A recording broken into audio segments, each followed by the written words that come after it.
ReefBum is sponsored by Polo Reef, Champion Lighting and Supply, and GHL.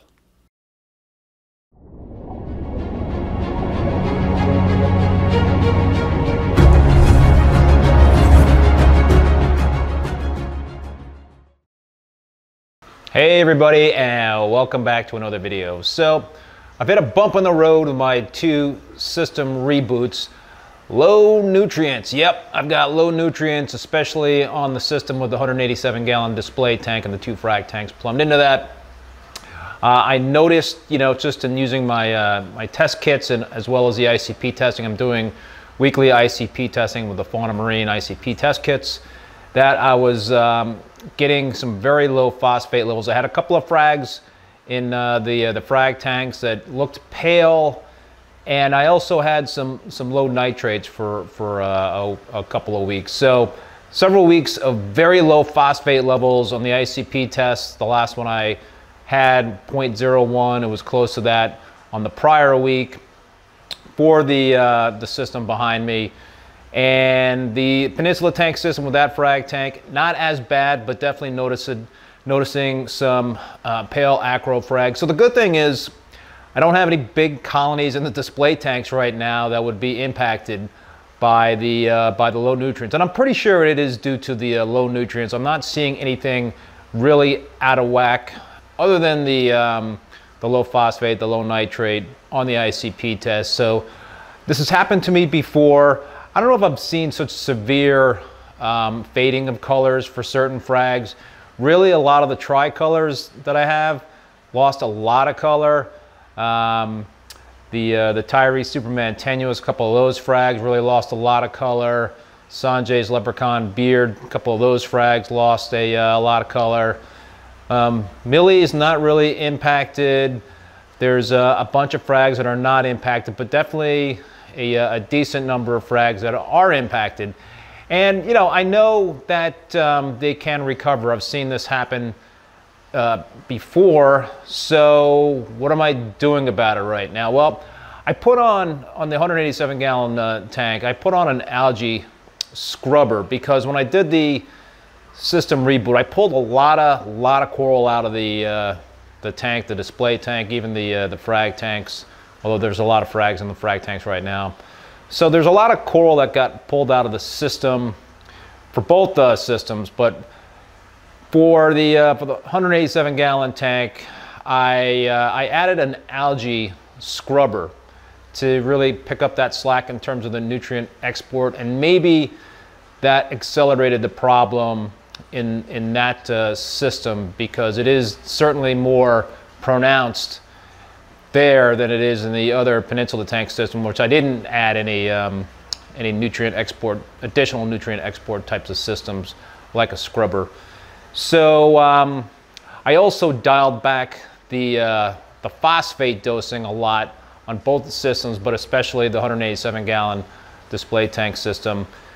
So there was it's tough to predict. It really is tough. It was a big change. I've been doing it very slowly to try to make sure that I didn't have any issues with with both systems. But it's not a it's tough to kind of figure out exactly how to dial things back or ramp things up when you're doing such a big change to a system. So it's unfortunate, but I think it's something that is something that I can solve.